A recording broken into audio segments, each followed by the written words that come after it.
Hey everyone, before the episode, we just wanted to let you all know that our first Patreon exclusive episode is out. So, come check us out on Patreon and support us if you want to hear us talk about Deadpool 2. Or if Deadpool's not your style, then maybe you want to hear us talk about Spider-Man or X-Men. If you'd like to hear us cover either of those things, then come support us on Patreon and let us know which movie you would like us to cover.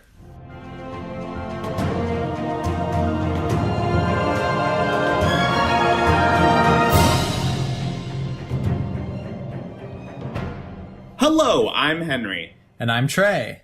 And welcome to Marvelous, a Marvel Cinematic Universe podcast, where we go through the entire Marvel Cinematic Universe, show by show, movie by movie, in order of release. And today, we're covering the first arc of S.H.I.E.L.D. Season 2, Episodes 1 through 10.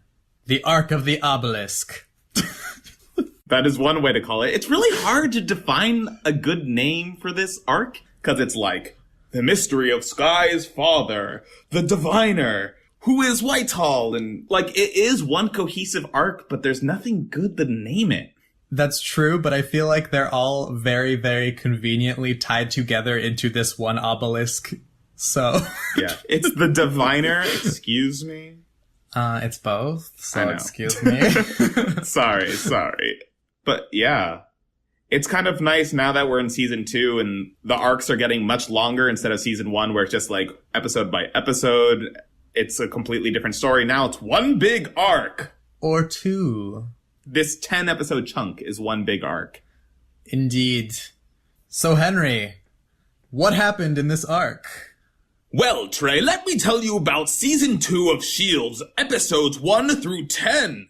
In this season, we leave off from last season, where Ward has betrayed our agents of S.H.I.E.L.D. Fitz is suffering from brain damage when we find out that Simmons has run away, but she's actually undercover in Hydra. Now, Coulson is writing strange symbols on the walls, the same as Garrett was in the last season, and everything is going crazy. Except one thing is linking them all together. The Diviner, also known as the Obelisk. An artifact of great power that is being sought after by S.H.I.E.L.D., Hydra, and Sky's mysterious father. What is the Diviner? Why does everyone want this? And why is it all connected? Find out on these episodes of Agents of S.H.I.E.L.D. Thank you. Been a while. I was a little out of practice there. Yeah, so... Something I just want to say off the bat is that I feel like it's really noticeable the jump in quality that the first several episodes of this season has over season 1. Yeah, I definitely noticed it too. The special effects have gotten a lot better. It was kind of funny how in the first few episodes they were hyping up cloaking the whole time, which has seemed really routine in S.H.I.E.L.D. and Captain America Winter Soldier and such. But once they actually started showing it again, it was really impressive. Like, they did really cool things with it. Yeah, and I think just the overall storytelling is, like, tighter, and they really craft the mysteries well and weave everything together in ways that feels more like they've gotten their footing than in season 1. Yeah, it definitely feels like they had a better plan going through from the beginning, and it definitely helped that they were working with one big story at a time in this part of the season. For sure.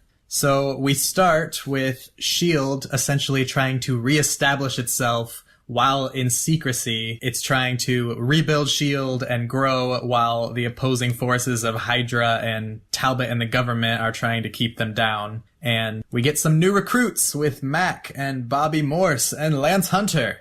Yeah, and they definitely bring like way more diverse character to the show. Last season, we only had our little crew of S.H.I.E.L.D., and they're great. But I really love the diverse characters that we get in Mac, Hunter, and Bobby. They're much different than our original cast, and I really like them for that. I agree. I think they did a really good job with bringing in new characters and making them exciting. And Hunter and Bobby's whole dynamic is a very interesting one. And I really like that the show was dropping hints with Hunter before she came in, with constantly talking about his devil ex-wife. Yeah. And then she comes in and it's like, oh, that's her. She's cool and awesome. I like that they introduced her totally separate from Hunter first, and then kind of snuck it in at the end of an episode. Yeah, and she's introduced as this badass female character, which it's always good to have one of those. Yeah, I mean, she's basically S.H.I.E.L.D.'s version of Black Widow. I mean, we also have May. We also have Skye. I mean, Black Widow in the sense of, like, I don't know, like, more stealthy martial artsy. I feel like May is more, like, super awesome secret agent. They feel kind of different to me. I don't think I got that same vibe from Bobby. She just has her little, like, sticks that she fights with. Honestly, that's probably it, just because she has, like, little electricity gadgets. That was enough for me to bridge the gap to Black Widow. I don't know. Sure.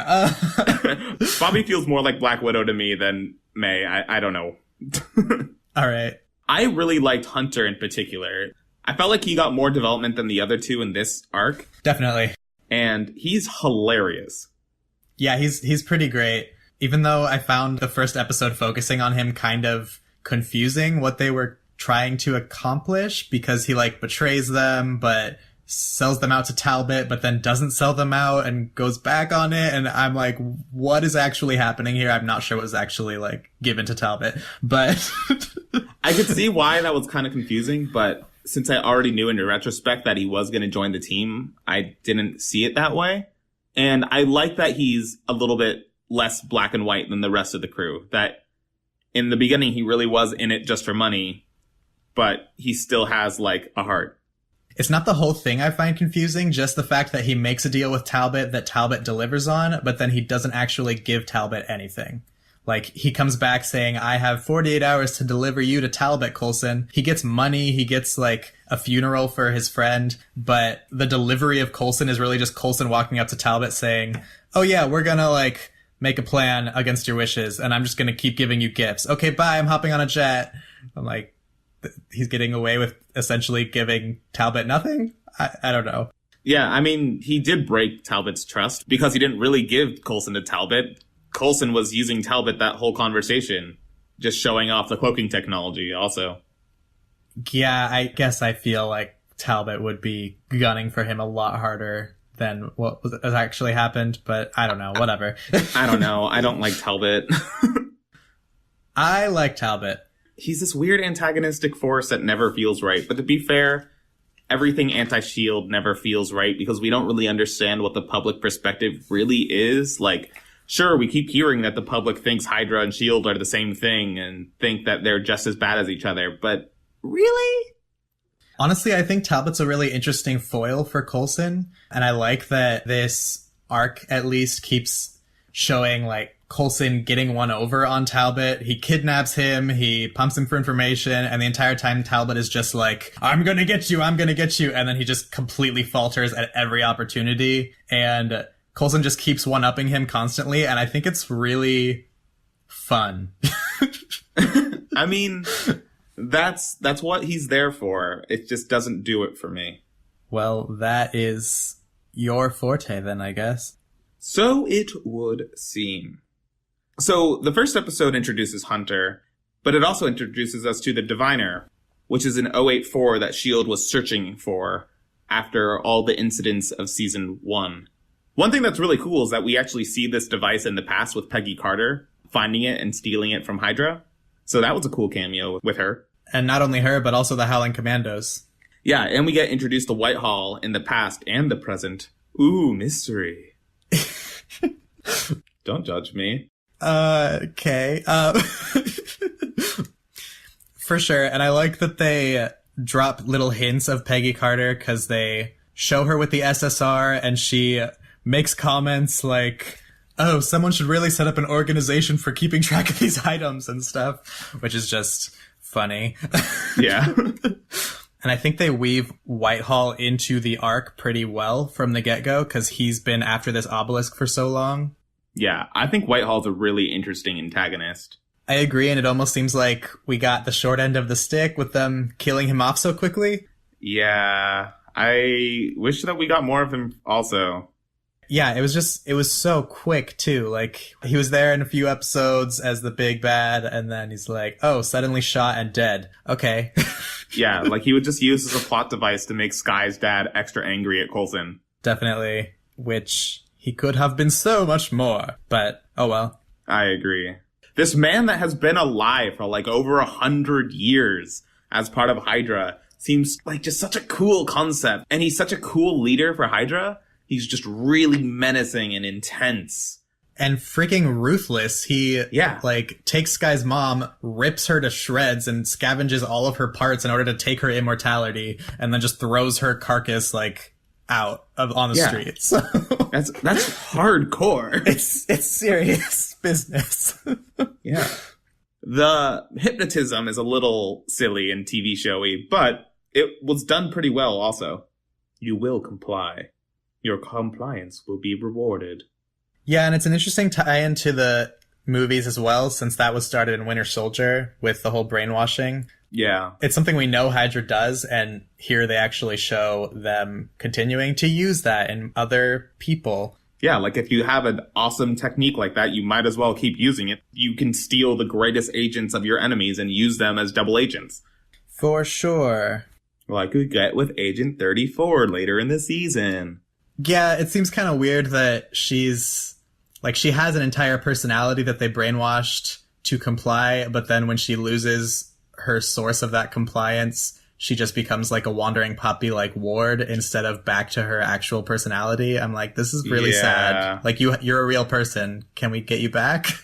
Yeah, it's kind of awkward.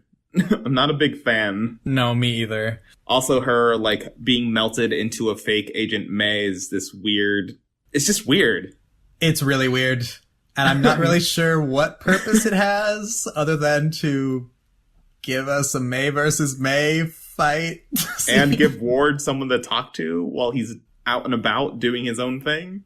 I guess, because it contributes to erasing her identity, because she can't see her face, I guess. I don't know.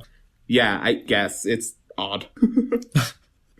We also get Simmons working as a double agent for Hydra. Yeah. Apparently, being pushed out of a plane makes you an excellent liar. Or at least a decent one. Yeah. She seems like a strange choice to be the double agent. Yeah. For sure. She's the worst liar in the group and has no combat experience, but... Yeah. They easily got Bobby in the mix. And, like, I know Bobby's explanation for why they also sent her in is because Simmons could get access to different level, like, scientific research than she could. But couldn't Bobby, like, get in there and then have someone else help her hack beyond that? Like, it just seemed like a weird plot device just to give Simmons a reason for having left Fitz. It definitely did, but it was interesting to watch, and it was extremely suspenseful and fun, which I liked. It was kind of neat, and it gave us a really good introduction to Bobby. Also, it helped with the twist that Fitz was seeing a fake Simmons for a while that we didn't realize at first. Yes, but more on that later, because I want to talk a little more about Simmons' field experience with Hydra. Secret Agent Simmons. So Simmons' loyalty gets called into question by Daniel Whitehall, and she ends up getting sent after Iceman from season 1, Donnie. Oh yeah, I totally forgot he was ever in any more episodes, and now we know what happened to him. He became kind of evil and then died. Skye's first kill. I thought you were the one who said he does come back when we talked about it the first time. If I did, I forgot. I could have sworn in our last episodes I said he never comes back or something, because I didn't remember him ever coming back. I don't know. Okay. Point is, I forgot he came back, so it was a surprise when we saw him, and then he died. I would have expected them to go over Skye's first kill a little bit longer. She was just like, oh, I'm sad, and then they just skip over it next episode. Well, they did turn him into, like, a complete psychopath for some reason, because he was actually a pretty decent and smart kid that was just, like, drawn to the wrong path the first time we saw him, but now he's just shattering anyone who remotely gets in his way or, like, goes against him. I mean, he's been in prison for a while, and then Hydra has been hunting him down, so he snapped, I guess. It's pretty big snapping when you're just like, oh, you saved my life once, I'm gonna kill you now. I don't know, I didn't think much about that. Really? I mean, it was intense and, like, a lot, but it didn't seem crazy out of character to me. I don't know, I just didn't care. But then apparently he was programmed by Hydra, and that programming was reactivated, and he's going to kill all of S.H.I.E.L.D., so Skye has to shoot him. Which, from this point forward, in this series, I could not help noticing that they used real guns a lot when they should have been using icers, and I don't know why they suddenly made that switch. Yeah, that's a really good point. There were a lot of times like that. My best guess is because they just didn't have the resources to make icers the way they used to as much. I don't know. That doesn't even feel realistic, because I'm pretty sure they use them in like 1 or 2 episodes, but all these situations where they should have, like this one, when this is someone they want to recover, but they know that he's dangerous, Skye ends up just shooting him with a real bullet. Like, why wouldn't you bring an icer and take him? That's a good point. There's also an episode later on in this arc when Skye holds a real gun at Coulson and says, like, Coulson, you have to stop. And I'm like, if this was an icer, this would be believable, but you're not going to shoot Coulson. Good point. Seriously. I totally didn't think about that. It's so true. Like, they used icers last season as an excuse to just shoot anyone whenever to be cool, action-y without as much murder. Yeah, and this season it was all, like, murder. Resorting to... Murder. First resort murder. Hey, now they're off the grid. Yeah, I feel like they wanted to up the stakes, which is why they included real guns, but it just seemed like a strange and, like, non-logical transition. So, good point. Anyways, we do get Raina trying to blackmail Coulson when she finds out Simmons is working for Hydra, and that's when we get the entrance of Bobby, because Coulson's just like, no, forget that. I refuse to be blackmailed, which is extremely risky on his point, to be honest, because the chances that Simmons was able to run out of that entire place of Hydra agents and get to Bobby before anyone caught her was really slim. Yeah, right? Like, sure, it's cool TV. Like, Coulson's not backing down. What's going on? But really? That's moronic. And also, his team members don't know what's going on, so they're all just like, oh my god, Coulson's crazy. Yeah. Coulson's gonna let Simmons die. What the hell?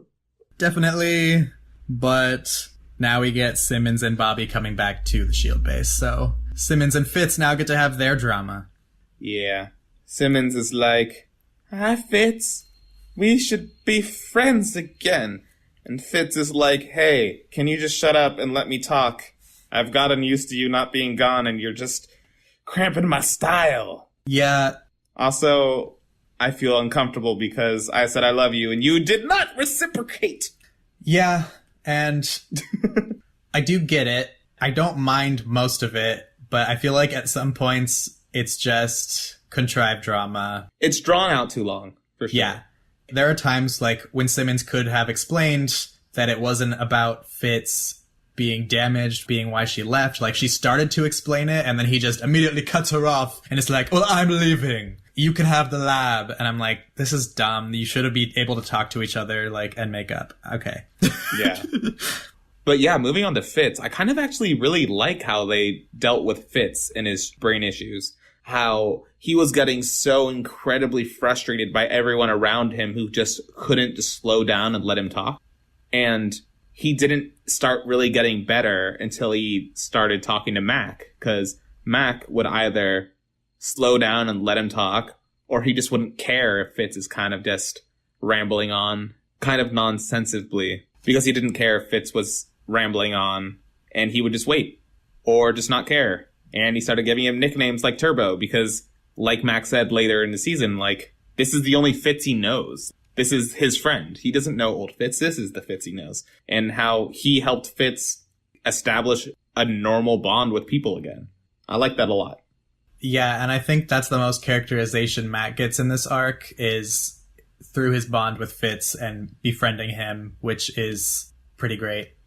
Yeah, I feel like this arc really gave a chance for Hunter to shine as the new character, and Mac was kind of just used to further along Fitz's arc, and he doesn't really get a chance to shine till later. And I really like Mac.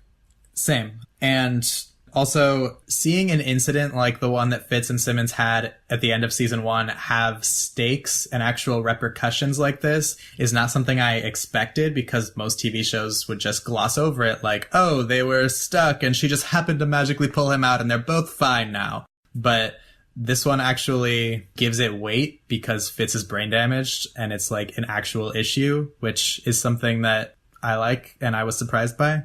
Yeah, I totally agree with you. Yeah, but basically the end of that was Fitz saying that Simmons could have the lab and be the new science head and he would work from her from afar, but not with her. Yeah, which, like you were saying before, I don't really understand what they're going for with this. It's kind of just drawn out drama that's unnecessary. Yep. But aside from that, I really like his arc this half of the season. Yeah. We also have some other character arcs with Agent Ward. He's not an agent anymore, Trey. I guess that's true. He's kind of his own agent. An agent of chaos. I was literally going to say that. Well, too bad I said it. And he's just being like kept in a cage in the basement because why not? Yeah, really hardcore cage. And just being put in solitary for that long will drive a man mad, even though he was already mad. Yep. To be fair, people tried to talk to him, but he just refused to talk to anyone but Skye. Seriously.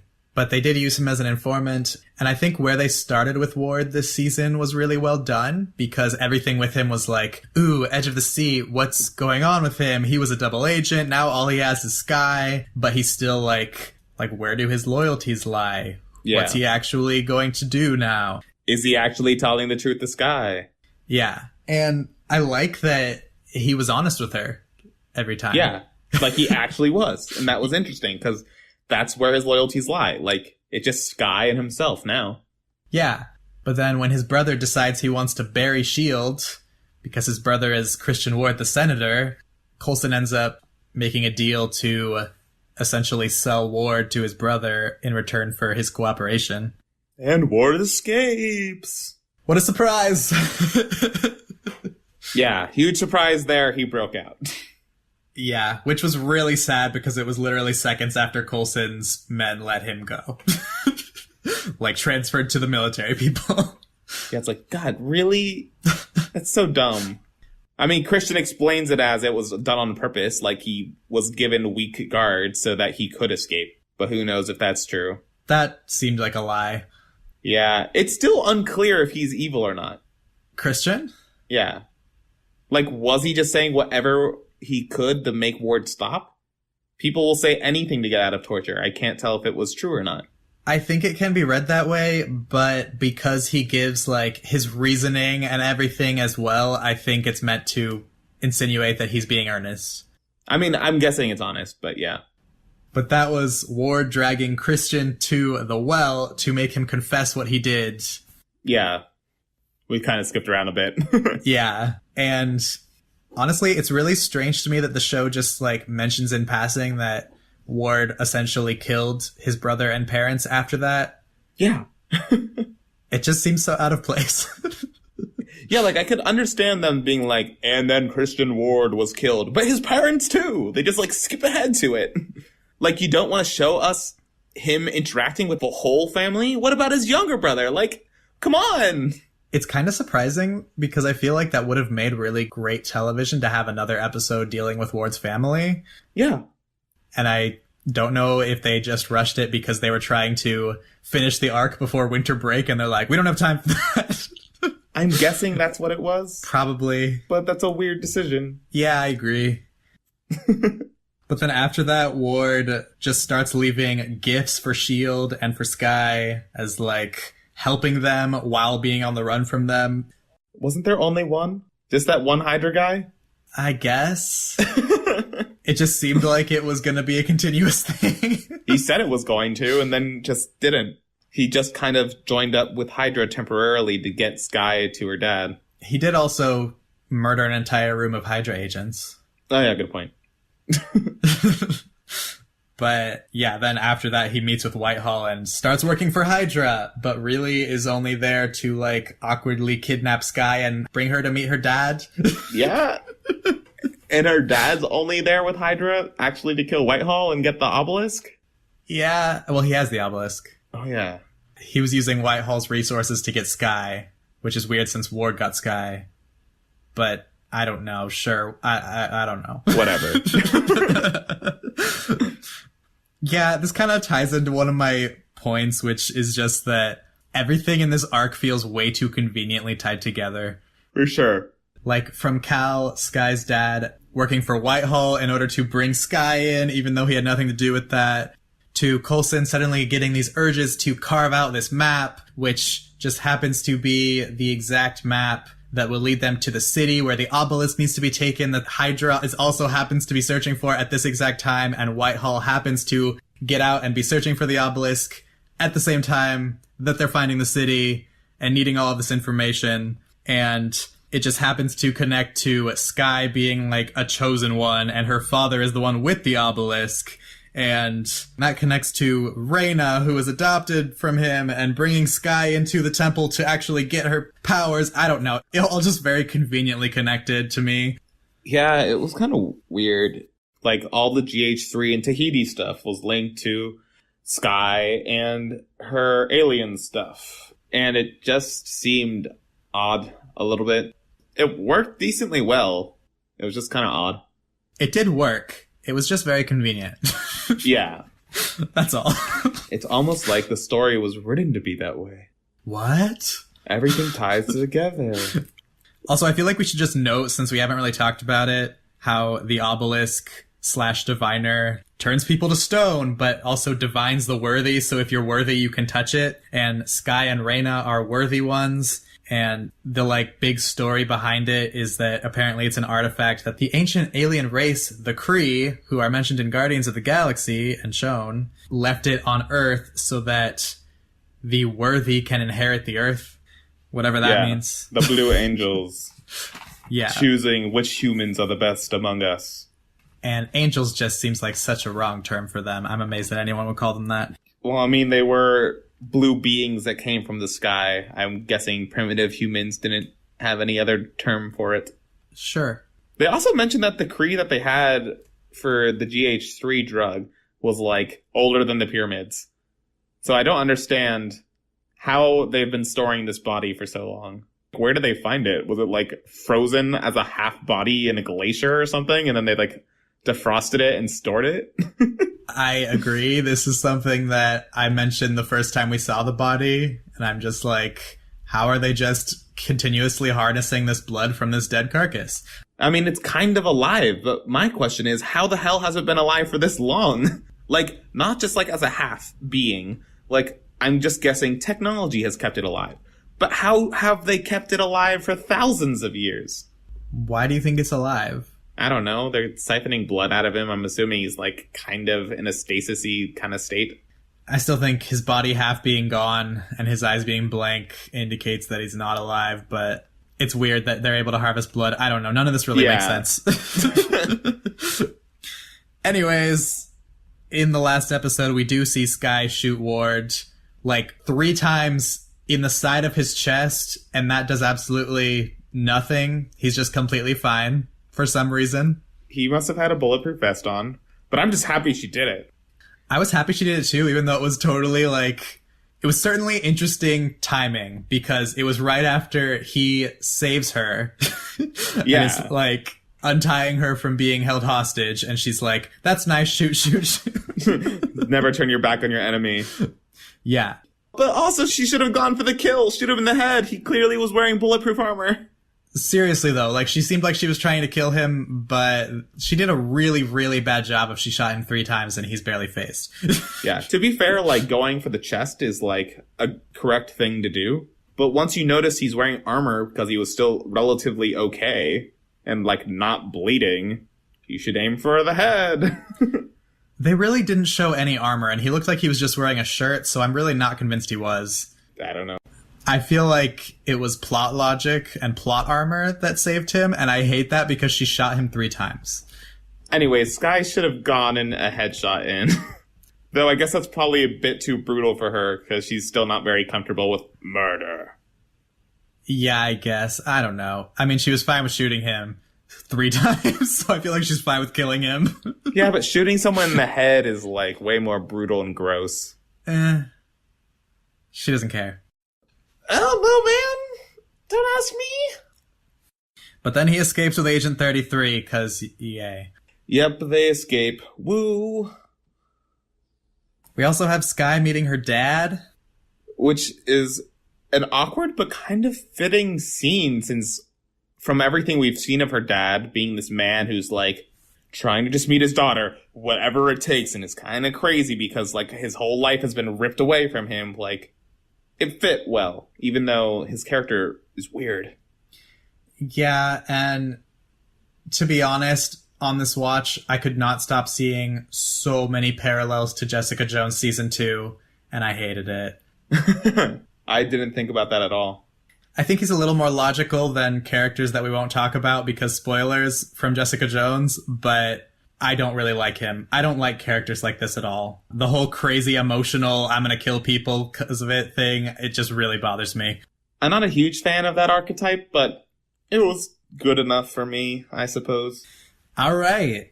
But we do get Skye getting some of her backstory about how her dad tells her that her mom has powers, she was essentially immortal, and she was killed by Whitehall. That's kind of contradictory to the immortal, but... Yeah, but she was taken by S.H.I.E.L.D. when they were looking for Skye's mom, but it was actually probably Hydra within S.H.I.E.L.D. Yeah, and he says that Skye is special as well once she unlocks her gifts. Which is what this entire arc is leading up to. Skye and Reyna unlocking their new powers. Yeah, but then he gets so pissed off at Coulson for shooting Whitehall, even though Whitehall was probably going to kill him, that he ends up trying to kill Coulson and Skye chases him away. Yeah, I mean, it's kind of understandable because he's been building up all of his fantasies about murdering this man, this sick man, in as like brutal of a way as he can for dismembering his wife multiple times and breaking up his family. And then it's just all taken away by Coulson. So I can understand his rage. I completely understand it as well. The only reason that I'm saying this is because he probably would have been dead if Coulson hadn't shot Whitehall. So, like, yeah, he took away his revenge, but also he wouldn't have gotten his revenge anyway. Oh, I agree. Yeah, Whitehall would have taken him out. I'm still disappointed that Whitehall's gone because he was just such a cool leader of Hydra. Yeah, and apparently he's just not bulletproof the way that Ward is. What a bummer. He should have taken a little bit more of Skye's mom's immortality. Apparently. I mean, he just refreshed his body by, like, taking his organs, but somehow that also, like, rejuvenated his face. I don't really understand, but okay. I mean, we don't know what he took. He took, like, her blood and everything and somehow just obtained her ability to stay young forever. So it, like, reversed his aging. I don't really know. They don't show it, probably for that reason. Yeah. Though, little side note, it was interesting that Pierce is the one that let Whitehall out of jail after Peggy had put him in jail long, long ago. Definitely. Winter Soldier reference. A fun little callback. It's a bummer that Pierce was never in S.H.I.E.L.D. Season 1. That would have been cool. I'm guessing that Robert Redford is too expensive for television. I think he's a well-known actor, even though I've never seen him in anything, but everyone else is like, Robert Redford. Yeah, I'm sure, but it would have been cool. Especially as one of the highest up people in S.H.I.E.L.D. besides Fury. It would have been, like, cool to have him on for even just a minute. For sure. And then we get to the ending, which has Reyna and Skye down in the tunnels. Skye's going after Reyna as Reyna tries to evolve with the obelisk, bringing it to the center of the temple. And Reyna puts it there, and the walls start closing in, but Trip just manages to slip in right before they close. Rip Trip. Oh, dear. It was really weird rewatching this arc and seeing Trip, because I could never care about him in this season because I knew he was going to die. So I'm like, I don't really care what he does. He's going to be meaningless in a minute. Honestly, when you look back at it from the perspective that he dies here, his character really has no purpose. His character is, yo, I was with Garrett and I have this weird bond with Ward, even though it's never dealt with in this season. And then I'm kind of bonding with people, but the character that I bonded with last season, which was Simmons, isn't there for most of the season. And then I die. That's it. That's him this season. And he seemed like a likable character, but there just wasn't that much for him to do before they unceremoniously kill him off. And his death feels so pointless. I'm just like, why did you even have to have him slip in here and kill him right now? Drama. Just to have a death, but it feels so pointless to me. I feel like it has something to do with Sky being so scared that something horrible was going to happen. And if Trip didn't die, no one died. So it's just like, we have to do something bad. Why? Why do you need to do something bad? I'm not saying they needed to. I'm just saying I think that's what they were going for.